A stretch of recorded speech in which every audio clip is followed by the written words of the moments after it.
Alright, welcome music enjoyers of our modern world. It's me, Sally Trina, and today I'm here with a guest. She's a friend of mine and an insider in this beef. Hi, I'm Indigo Violet. And I'm joining you today on a What a World podcast where we are talking about everything music. Yes, guys, today I'm here with a girl who reached out on my Instagram and offered to be a guest on my podcast. Welcome, Indigo. I'm so glad it worked out for you to come here and put in your opinions on the topic. This episode, we're diving into the Drake and Kendrick beef again, guys. If you weren't here last episode, I highly recommend you go watch it, or else this one won't make much sense.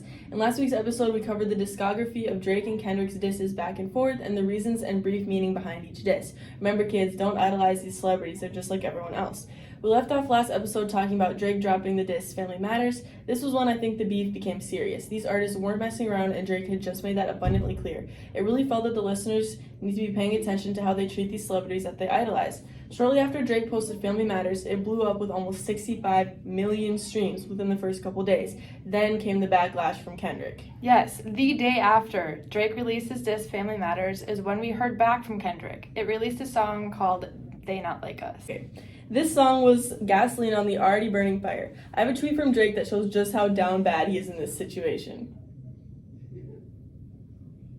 Shoot. Anyways, if this doesn't show you much about how much of a bad position he's in, then I don't know what else to tell you. It proves my point that celebrities can't be trusted, and Drake was definitely asking for this.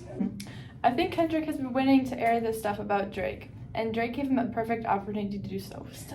I agree, that's totally what it feels like. On the contrary, there are lots of people who think both artists are in the wrong. Some people think Drake didn't lie about anything he said about Kendrick, but there really isn't any way to know.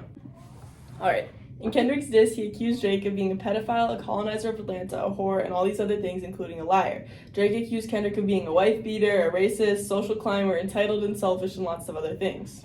I used to be around way back when Kendrick and Drake were in the studio, and Kendrick was upcoming artist because he was affiliated with Drake. And I think things that they both were saying are true about each other. Because I remember sitting in the back of the studio and went to listen to lots of the drama and things that artists were going through, because nothing is off the table when talking about in the studio. Guys, please remember that the artists you listen to aren't perfect, and they are often involved in lots of shady things, and they have skeletons in their closets like most people. So I challenge each of you listeners to not take celebrities too seriously and to live in the moment in real life. Be grateful for the people you have around you and where you are in life. Because everyone thinks the grass is greener when you're rich and famous, but this really peels back the veil and helps us see celebrities for the regular people that they are. Well, guys, this episode is over. We have officially ran out of time, but thank you so much for listening. If you stayed to the end, I really appreciate all the support on my podcast, and thank you, Indigo, for bringing your inside opinion on the Drake beef.